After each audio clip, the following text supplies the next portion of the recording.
Oh my goodness. Good morning, good afternoon. Whatever it is for you, I hope you're having a fantastic day. My name is Zach Schaumler. This is Strong Opinion Sports, episode 263. It's another F1 episode. We've had like a crazy, beyond rare stretch of weekends where 3 weekends in a row, we've had a triple header, 3 F1 races in a row, 2 in Austria. We just had the one in Hungary. First of all, I really appreciate all the feedback I've been getting from people about the episodes. People say they really like it.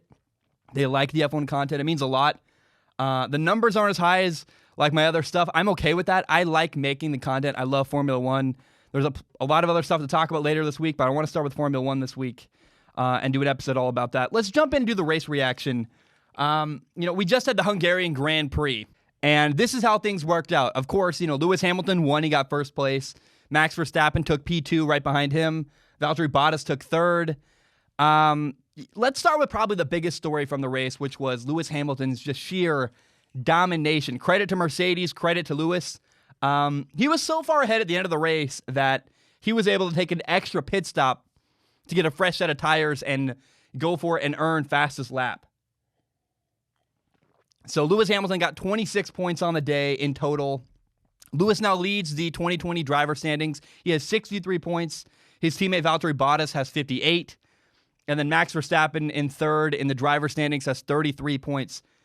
In this race, you could almost call Lewis Hamilton gluttonous, where he was literally leading by like 25 seconds. Takes another pit, new tires, fastest lap. And that pit stop was the only reason why Max Verstappen was even near him. Lewis dominated so much that he lapped Sebastian Vettel, who was in 5th place, with 12 laps to go. So first place was never in contention in the Hungarian Grand Prix. That's how F1 is sometimes. I'm okay with it. For me, though, the second biggest story was one we didn't see very much of. Actually, if you're watching on TV, right before the beginning of the race, I was watching on TV. I didn't see the Max Verstappen race. I had to look it up on YouTube afterward. And he had to have his push rod and track rod replaced minutes before the race. And Red Bull mechanics fixed it in 20 minutes. And, again, on TV, you didn't really get to see the drama, but it was a really slick, greasy track. Max locked up and went off into the side. And the repair job here is remarkable. Red Bull got the car ready to race. Usually it's a job that takes about an hour and a half. Did it in about 20 minutes and had Max ready to go with just over 20 seconds left to spare before the race and before he had to be done and get ready to go and go onto the track. That's just crazy for me. The fact that Max raced at all is so cool. And the biggest takeaway from Hungary is the reminder that, this is a team sport. It's really easy to give the driver all the credit, talk about how great Lewis Hamilton is, how great Max Verstappen is. Without the team around him, Lewis Hamilton doesn't win, obviously. I love Lewis. He's a great racer, got fast lap. He does a lot of great stuff. It certainly helps he has Mercedes, but also the fact that Max Verstappen even raced is because of his mechanics, because of the team around him. So I think that's something that's easily forgotten in Formula One, kind of like the offensive line. We focus on the quarterbacks in football. We focus on the stars, and the drivers are certainly the stars in Formula One. But they're half of the equation. The other half is a gigantic team of people, engineers, and decision makers behind the scenes who make it work in Formula One. Again, brilliant driving, though, by Max. It was really cool. He started in 7th place, and to finish second and split the Mercedes, again, right at the first turn, he started in 7th, took a wide angle on turn 1, went from 7th to 3rd during turn 1. I love it, man. Max getting P2 in Hungary, that's a victory. That might as well be P1 given the circumstance, given that his car was wrecked right before, had to have that last second fix. Everything coming together last minute, then staying relevant in the Drivers' Cup, the Drivers' Championship. He has 33 points. He's way behind Lewis, but hey, he could have nothing if he hadn't raced. And nothing, could have gotten no points if he hadn't raced. And so I think overall, Hungary was a massive, massive victory for Max Verstappen. I think it's cool. How is history going to remember Max? A guy whose car wasn't quite as good as Lewis Hamilton's, but a guy who, he didn't keep up with Lewis. He was, way behind Lewis in this race, but he has really stayed competitive with Mercedes, and that's hard to do. His teammate Alex Albon is not competitive with Mercedes and really hasn't been much this year, other than a little bit during the first race. And so really credit to Max. I think the way history is going to remember Max is a guy who never had the best car, at least not in the last couple of years, but really has, at least this year, challenged Mercedes and done a great job. Now, I want to talk about Valtteri Bottas. First of all, people say I mispronounce his name, and, on TV they say Bottas, so I'm going to say Bottas, but I'm told that's wrong. People say it's Bodas, which is not a cuss word, I promise. I'm told this is wrong. I don't know. I'm a dumb American. I own that. I'm doing the best I can. And these are names that are tough for me. We have names like John, Michael, and I don't want to sound insensitive. These are names I'm not native saying. And so most Americans, I want to be clear, Roman Grosjean is a name. Some people would say Romain Grosjean, right? I don't say that. I don't say Charles Leclerc. I say Charles Leclerc because I know how to say his name. I'm doing the best I can. And so I encourage you, if you really don't like how I'm pronouncing names, please find me on Instagram. It's at Zach Schomler. Send me a message. Tell me how, send me a video of you correctly pronouncing a Formula One name, and I will do my best to get it right next time. Please let me know. But I'm doing the very best I can. Now, there was a debate whether or not Valtteri Bottas did a false start right before the race. What happened was he started to go early. He stopped. He paused. That cost him a lot of time. Then he took off. And so, number one, if you look at the video, I kind of feel for Valtteri because if you look at his steering wheel, there are 3 little red lights who all went out like half a second before the lights went out to start the race. And it actually makes sense that that was his reason for what happened. And it makes total sense that something in your periphery would distract you, and you see 3 lights go off. You're like, you react because you're jumpy, you're ready to go for the race. You're all amped up to go. Maybe jumpy's the wrong word there. Now, some people were furious that he wasn't penalized.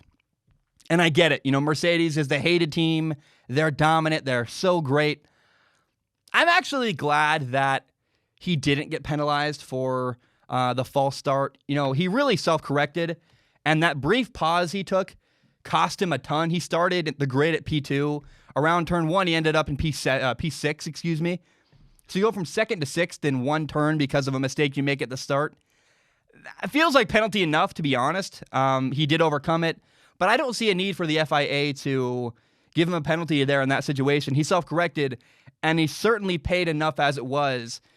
If Valtteri Bottas gets a better start, he was chasing down Max Verstappen at the end of that race. He probably gets second or challenges Lewis Hamilton if he doesn't have the false start. I really think he got penalized enough, and you can be... I am not the biggest fan of Mercedes. I like their livery. I think Lewis Hamilton's a likable guy, even if he's somewhat of a villain because of how much he wins. But I'm not a Mercedes fan, but I'm also not a Mercedes hater. I try to be fair, and I think the fair thing here is to say, Valtteri Bottas self-corrected, he paid his due, and I saw no need for a penalty for the false start by Valtteri Bottas. And again, go look up the video on YouTube of him doing it. The 3 little lights on his steering wheel went off, and it just makes sense why he would react to that in his periphery. Now, another cool story of the race was Haas. I'm not sure if Haas would do... I really like what they did here. There was a really cool moment where, right around lap 3, people started to realize that they needed new tires. Everyone believed the track was wet. They were on intermediates. And people started to realize we have the wrong... The track is drier than we thought. We have the wrong tracks for these... wrong tires for these conditions. Charles Leclerc and Valtteri Bottas took a pit stop in lap 3. In lap 4, the floodgates opened and everybody started going to the pit lane, except for Haas, because right before the race, they made a change to tires for dry weather. And they beat everybody to the punch, right before the formation lap. Now, Haas actually got a 10-second penalty for for giving instructions and illegal driver aid. But again, I'm pretty sure if Haas could do everything over again, they'd still do it. They would do what they did and take the penalty because they got points. And without that advantage at the beginning, the better tires compared to everybody else, they just weren't going to move up the grid and get points like they did. Kevin Magnussen was up at 3rd place at one point. He really, really took advantage of that opportunity he got with the tire change. And even with the penalties, finished 10th, so he got points. And that's the first time all year Haas has 1 point all year. And, now they're 9th out of 10th. Woo! That's not great, right? Haas is 120 points behind the points leader Mercedes. It's 121 to literally 1. But that's honestly what not only what F1 is in a nutshell, but that's what Haas is in a nutshell. They got 1 point. They're ecstatic. And what Haas does, they're probably, in my opinion, the best of the bottom teams, where what they do is they have a slow car. They don't build their own car. They source it out to Dallara. They got a really small budget. There are so many limiting factors on Haas, but once or twice a year, they make a really clever move and score some points. And I think that's cool. That's their MO. And I'm so happy for Gunter Steiner. I love him. And it's really cool to me. It's interesting that that's what they are. They're never going to be the best. They're never going to be best of the rest. They're really one of the bottom feeder teams in Formula One. But they're clever, and they always, once or twice a year, make a little move like that and make something happen. And shout out to Haas. It's funny how you can be 9th out of 10th and just be so happy after the end of the day. We got 1 point. Kind of, from the grand scheme of things, seems kind of pathetic compared to Mercedes. But that really is how Formula One is sometimes, and I'm happy for them. Now, right now, the standings for the Constructors' Championship is led by Mercedes. They have 121 points. Red Bull Racing is second with 55, way behind, over half the points of Mercedes. McLaren is in third with 41 points. Racing Point right behind them with 40 points. And Ferrari is fifth with 27 points. Now, the most interesting battle, in my opinion, is, the rest of the year is going to be the battle for third place. Who finishes third in the Constructors' Championship? It's going to be really fun. I think it's going to come down to McLaren or Racing Point. Maybe Ferrari. Ferrari is in fifth place. Their car just doesn't have the pace, though, of the other racers, not to mention the drama of Sebastian Vettel leaving, and you had Charles Leclerc. What was he doing, in the Styrian Grand Prix? I have no idea. When lap 1 takes out his teammate and himself. Racing Point was big at the Hungarian Grand Prix. They took 4th and 7th, got 18 points in total. Ferrari struggled at pace. They really weren't great. Charles Leclerc didn't end up in the points.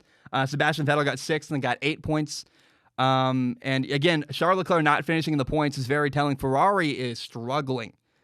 Now, McLaren was also basically a no-show this past weekend in Hungary. When a team like Haas gets points, other people have to sacrifice. And so McLaren was one of the teams that they got 2 points, 9th with Carlos Sainz. But really, in the scheme of things, it's almost a no-show weekend for McLaren. Now, what's interesting to me is Ferrari. They have fallen from a team that was once last year challenging Mercedes a couple times to a team that's in 5th, just trying to, get the best of the rest. Ferrari's trying so hard to stay relevant.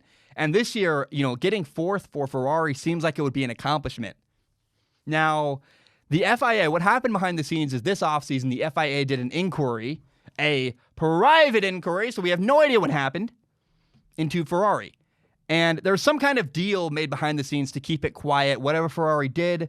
But whatever happened, Ferrari's been way slower ever since the FIA did their investigation into what happened. And that's the kind of favoritism that I hate in F1, where I wish they'd just expose them. Tell us what Ferrari did. Let us know. Clearly something happened. They were probably doing something illegal, and their car is much slower as a result of that. Make them own it.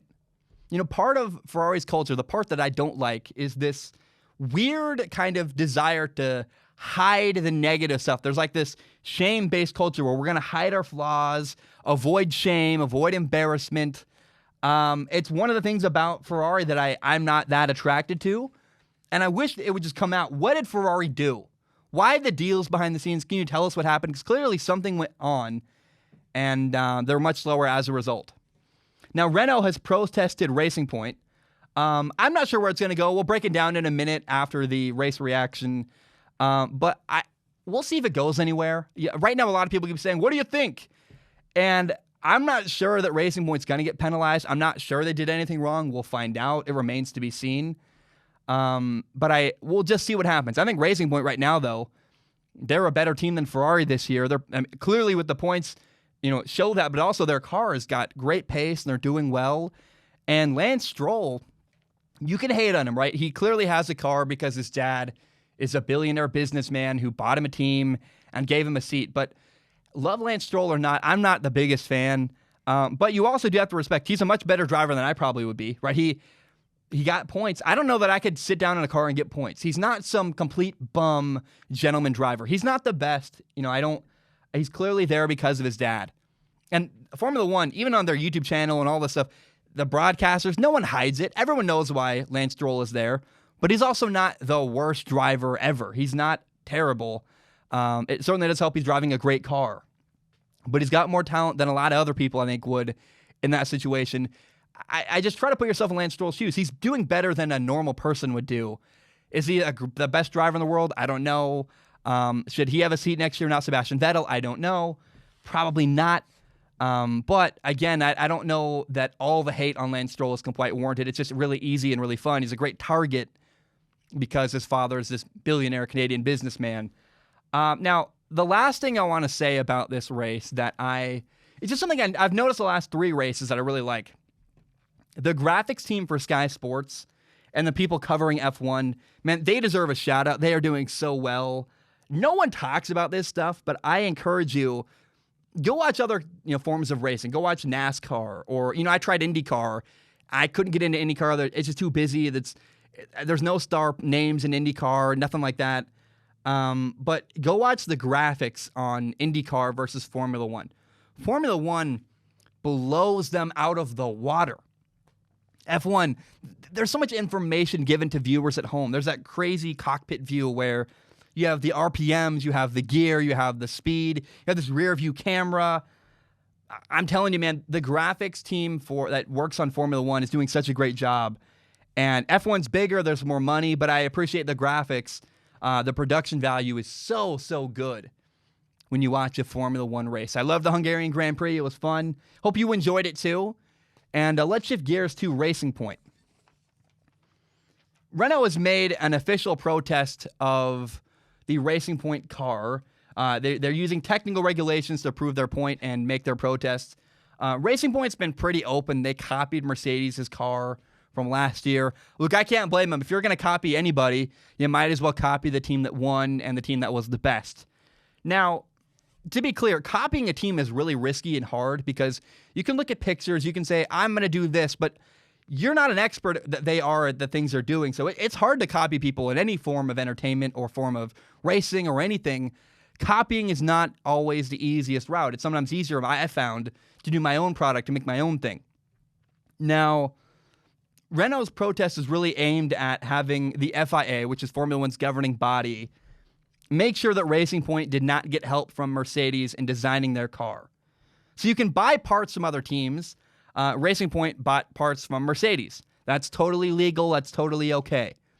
And you can also separately outsource car design to a third-party vendor or company. The biggest example is Haas has an Italian company, Dallara, make their chassis. Now, teams really want Racing Point looked into because the question is who really did design Racing Point's car? And specifically, we'll talk about specifically in a minute what Renault has protested exactly. But you can outsource your car to a third-party company, but you cannot have a competitor design your car. Now, I'm skeptical of all this. I don't know that Racing Point did cheat. My question is, why would Mercedes aid in helping design Racing Point's car? I have no idea why they would do that. Kind of seems silly, makes no sense. And there really isn't any evidence yet that Racing Point has broken the rules. So people keep asking for my take on the Racing Point situation. Number one, I want to say this. Hold on. Wait and see what happens. Let's find out what becomes of this information, what becomes of the investigation that's being done by the FIA. When it's over, we can then cast judgment because we'll know what the result was. I think it's a little too early for people. People keep asking, what's your opinion? What's your opinion? I'll know more when the matter is resolved, when we actually have the newest information on the story. Now, I can add a little bit more color to the story, which is to say that Renault's specific issue is related to the brake ducts, where they're like little, they're attached to the wheelbase basically, and each team has their own design, and that design is each team's intellectual property. If you design a thing, you own the rights, the intellectual property of that design. You cannot have it copied. If you copy another team's intellectual property, That's illegal by the FIA rules. Now, from the outside, Racing Point's brake ducts look the same. You look at it like that. You look at side-by-side pictures, you go, okay, the brake ducts, and it's D-U-C-T-S, ducts. I can't say it. It's hard for me. They look identical. Now, the question is, how about on the inside? They can look the same from the outside. Is the design on the inside of the Racing Point car the same as the Mercedes car from last year? So again, at some point, we will get more information on Racing Point. That is when I will cast judgment. We'll know more. But until we know, until there's we need another breaking story and a breaking thing to happen in this FIA investigation. Until we have more information, it's just hard to know. But in case you know that's specifically what's being looked into, I don't know why Mercedes would ever help Racing Point. Seems like that could get Mercedes in trouble. So I don't know. We'll see what happens. But the point is, wait and see. Let's wait and see what will become of what happened to Racing Point rather than rush to judgment and assume a lot of stuff. So I don't know. Again, I go back to it's hard to copy people. It really is. It's not easy. In whatever field you're in, whether it's, making a show or building a car, if you're building something, it's not always easiest to copy someone because you can copy the outside, what it looks like. But figuring out how things on the inside, the little stuff behind the scenes that no one talks about, that's the hard part of copying someone that no one talks about. Okay, I'm going to drink some water first, I guess. This will be a fun topic. I'm a relatively new fan of Formula One. And look, I've been obsessed with F1 for months. My girlfriend makes fun of me. If I watch YouTube videos, all I'm watching is Formula One stuff, learning and watching. And I'm watching old races from the 80s because I'm a nerd and I'm weird. And in the process of learning the sport, I've come up with a glossary of important words you need to know. When you watch a race, there are words that are thrown out all the time, a lot of phrases and words.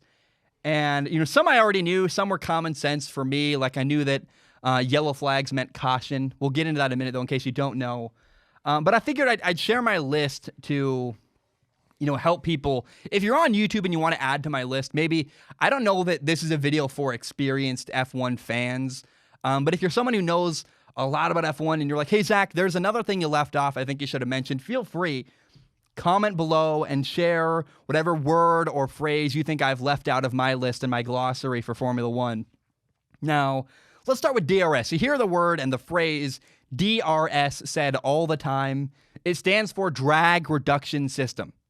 So the rear wing of an F1 car basically works like a parachute, limiting speed a little bit. And it also creates downforce. But what happens when you use the drag reduction system is it's a mechanical movement of the rear wing where the rear wing flattens, making it literally so it's exactly what it sounds like. It reduces the drag that's created on the car. And it helps cars pass each other. It makes you go a little bit faster and you can pass each other on straightaways. Now, you can only use DRS in specific DRS-labeled zones. There are straightaways on very specific parts of tracks. Hungary, I believe, has 2 DRS zones from last weekend. And you can only use DRS if you're within a second of the car in front of you. If you're right behind them on their butt, you can engage DRS and pass them and get around them. So again, you need to be in the right spot. You need to be in a DRS zone. And you need to be close enough within 1 second in order to engage DRS. That's what happens. This is a really poor example, but it does remind me, if you ever played the video game Need for Speed, it's kind of like a real, very cool physics way of using like a nitrous boost in the Need for Speed video game. That's silly. That's very crude. It's much oversimplified, but it's basically a way to get a little bit more speed to pass somebody on a straightaway. Now, number 2, we have a racing line. It's a word you hear a lot. It's pretty straightforward. A racing line is the optimal path to take around a track. It's the best way around. It's the best angles you can take to get the most speed. If you play the Forza video game, they literally put lines on the screen for you to try and follow. That's a racing line. Now, an apex is similar to a racing line. It's also related to turning, where you would say, like, if you said it in a sentence, you would say that, man, that guy hit the apex of the turn. And what it is the best way and the best line around a turn. Usually it's using the center of the turn, where it's the path you can take to waste as little time as possible and stay at the top speed or as the highest speed as you possibly can. You got to slow down a little bit, but if you take the right angle, you can keep your speed a little bit higher than if you go too wide or too narrow and have to slow down a little bit too much. Basically, if you go too wide or too narrow, you lose time. So you want to hit the apex of a turn. That's what that means. It's usually the center of the turn. I'll put up a great graphic of it that explains it a little bit better. That's the apex. Now, braking point is the area where you hit the brakes leading up to a turn. As you're heading towards a turn, it turns on your right, you're about to turn. There's a point where you hit the brakes, and you want to wait as long as you can before you hit the brakes. If you brake too early, then you lose too much speed and too much time, and the turn is too slow. But if you wait too long and the braking point is too late, then you can run really wide on the exit of the turn and go off the track. So that leads me a little bit to oversteer and understeer, where oversteer is basically exactly like it sounds. It's where you're turning left, you turn too far to left, you turn too much. That's an oversimplified way to put it, but what happens is if you oversteer into the turn and you turn too much into the turn, then you can lose the back end of your car and you'll fishtail. Now, understeering can be simplified to your car doesn't turn enough and you run wide. This happens often, and it's usually because you lose grip on the track, where you're either going too fast or you brake too hard and your tires lock up and you lose grip. So you're sliding and your car goes too wide of the turn. That's called an understeer. So an oversteer, you go too narrow and then you lose the back end. The oversteer is where you lose grip on the front and usually go wide of a turn. So what is locking up? I just said that locking up refers to the brakes. You can imagine it. You're locking up, you're tightening something. You lock up the brakes when you completely stop the tires from spinning, even though the car is still moving. So that's when you enter a slide usually. You can even be on a straightaway, lock up your brakes, and then it's what happens when you apply too much braking power. We saw Charles Leclerc do this yesterday, and it resulted in him getting passed, where there was a pretty big gap between the car and him behind him. He tried to hit his brakes briefly. He actually hit him too hard. He locked up, and the car behind him got in a good distance and passed him, even though it looked like nothing. You saw a little bit of smoke for half a second. That actually led to him getting passed. It's where your tires aren't spinning because you hit the brakes too hard, even though your car is still moving and has momentum in a direction. Now, dirty air. Dirty air is a phrase you will hear all the time. It also has to do, it's related to slipstreaming. We'll get into that in a minute. I'll be honest, this is a highly complicated aerodynamic, kind of a manipulation of physics, and we'll talk about it. It's interesting to me. The best way I can explain it is, and I guess maybe manipulation of physics is more DRS, which DRS is so cool to me. Picture a speedboat. When a speedboat drives through water, what happens behind the speedboat? Creates a big wake, because when you're moving through the water, it disturbs and moves the water, creating a wake behind you. And when you drive a car through the air, a similar thing happens with the air. There's a wake behind a car. I mean, everyone's seen like, I don't know, a Chevy or Ford commercial where they show a car in a wind tunnel and the air flows over the car. What's behind the car is a wake of some kind. Now, in F1, you have the rear wing and the front wing, and they're like flaps that push air up and create downforce where the car is being pushed a little bit into the ground. And it gives cars more grip, and it raises the cornering speeds. So in F1, if you follow an F1 car really closely, the air is being pushed up behind the car. And if you follow an F1 car really closely on a straightaway, you can actually go faster because the air behind an F1 car is literally thinner than it is in front of the lead car. There's usually less air to fight against you, and you can use the speed boost to get past the lead car in front of you. That's called slipstreaming. If you ever played Mario Kart, I played Mario Kart on my Nintendo Switch, where there's that little moment where a bunch of air starts happening. That's when you slipstream the car, and then you get up, and then you pass them. That's called slipstreaming. That's on a straightaway. So on a straightaway, being really close behind an F1 car is slipstreaming. Now, if you follow the car closely around a turn, that's when you start running into the phrase dirty air.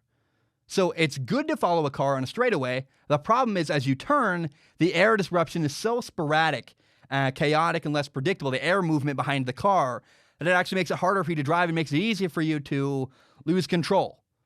So that is what dirty air is. Dirty air is when you follow a car really closely, and then as the car turns, dirty air hits you and causes you to lose control of your car.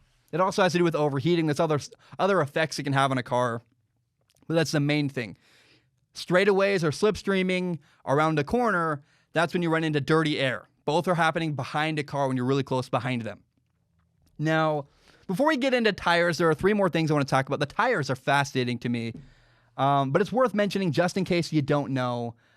When you hear on the radio in Formula 1, you hear people say box. They'll say like, box, and what that means is just come in and get a pit stop. You know, pit stop, you go in for a pit stop, you visit mechanics to have a tire change or refuel or adjust something on the car. When people say box, they're saying, hey, come into the pit lane. The yellow flags, I mentioned it earlier, mean caution. There's danger on the track, slow down, no passing. Blue flags are for slow cars, where if I'm going really slow and the car behind me is a lap ahead of me, they'll wave a blue flag, hey, Zach, slow down, get out of the way so the car behind you can pass. If there's a lap or more gap between the car behind you that's coming up on you and you, they'll wave the blue flag, hey, just get out of the way, let the faster car get around you. Now, Formula 1 tires. I love this stuff. You might not know, they're filled with nitrogen actually, because nitrogen is a more stable air. It helps people keep the tire temperatures more stable, because nitrogen is a more stable gas than air. Never knew that, never would have thought of that. That's pretty cool. Now, Formula 1 tires, there are 6 words you need to know. There are only 5 variations of tires, but there's one extra word you need to understand. Let's start with the wet tires. Wet tires have really big, deep grooves on them. It helps to displace water and prevent hydroplaning. And they're marked with a blue stripe. So wets are made for dealing with heavy rain and standing water on the track. That's one type of wet weather tire. Now, then you have intermediate tires. They are marked with the green stripe, and they have a little bit smaller grooves than the wets. They're made for a wet track that doesn't have as much standing water, maybe not as heavy rain, when the tire's wet and slick, but not maybe driving through gigantic puddles. So wet tires in Formula 1 have grooves on them. They're, tires for dry conditions, oddly enough, you never would have guessed this. If you're driving a tire for a dry condition, they're called slicks. Here's why. They're called slicks because there's no grooves on the tires. They're completely smooth around the outside. They're smooth because the design is to create as much area of contact as possible with the tire and the track. The more tire touching the track, the more grip there is. They're super grippy tires. Now, there are 3 types of slicks used right now in Formula 1. There are soft tires, which are marked with the red stripe. They let the car go the fastest, but they also don't last as long. So Lewis Hamilton in Hungary he had like 2 laps left to go. He just wanted to go fast and try to get fastest lap. He wasn't worried about the longevity of the tires. He put on the soft tires to get the fastest lap and go the fastest way around the track. They help you go fast, but they don't last very long, and you'll need a pit stop soon to change your tire because they wear down and wear thin. Now, the other extreme, you go from soft tires on one side, they're fast, but don't last very long. You have hard tires, a harder compound of tires on the other extreme, where they aren't as fast. They're the slowest of the slicks, but they do last a lot longer. So if you want a longer experience that isn't as fast, then you go for the hard tires. That sounds so wrong. It's not my intention. Now, somewhere in the middle is medium tires. Oh, by the way, soft tires are red. Hard tires are marked with a white stripe.